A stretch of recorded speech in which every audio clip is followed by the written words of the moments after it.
আসসালামু আলাইকুম রহমতুল্লাহি বরকাতুহু। তে বন্ধুগণ, আশা করি আল্লাহ পাকের রহমতে সকলেই সহি সালামতে আছেন।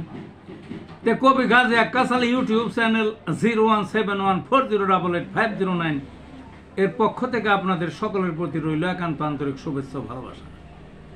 তে বন্ধুগণ, এখন আপনাদের সামনে স্বরচিত যে কবিতাটা পাঠ করবার চেষ্টা করব, কবিতাটার নাম হলো আকাশ যদি অশান্ত হয়।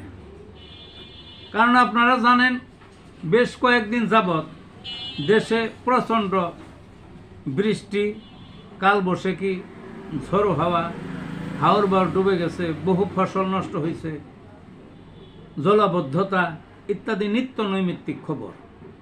তা আজকেও এই সকালবেলায়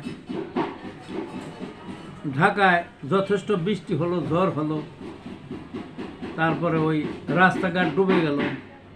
তাই এখনই বসে এর উপর একটা কবিতা লেখলাম কেন? আকাশ আমার মূল কথা। আকাশ যদি শান্ত থাকে তাইলে সবই শান্ত। আকাশ যখন অস্থির হয়ে ওঠে, অশান্ত হয়ে ওঠে, তখনই কিন্তু কালবৈশাখী বলেন, ঝড় ঝঞ্ঝা, ঠাটা, আকাশে গর্জন, ঠাটা পইরা মানুষ মরা, ফসলহানি, সব কিছুই আকাশের উপরে নির্ভর করে, বুঝলেন না? তাই কবিতাটার নাম কি? আকাশ যদি অশান্ত হয়।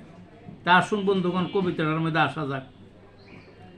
আগাম ঝড়ের সতর্কতা জারি হলো দেশে, কালবৈশাখীর কঠিন বার্তা সবল মারবে কষে।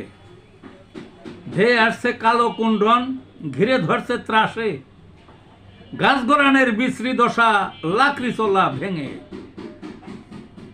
আকাশ জোড়া গড়গড়ানি, ঠাঠার মার সবে, সব দেহ পরে রইছে শরীর কালো পুরে। অগ্নিবাণের হোলি খেলায় আগুন ছিটকে দূরে, আকাশ ভাঙ্গা পানির ঝাপটা সইবে কেমন করে। জমি ভরা অথই পানি, ফসল পানির তলে, আর্ত চিৎকার হাহাকার, কৃষক কাঁপছে জ্বরে। সব হারিয়ে ঠাই নাই, বাঁচবে কেমন করে। মহামঙ্গা মাঠে গঙ্গা, শঙ্কা গেল বেড়ে।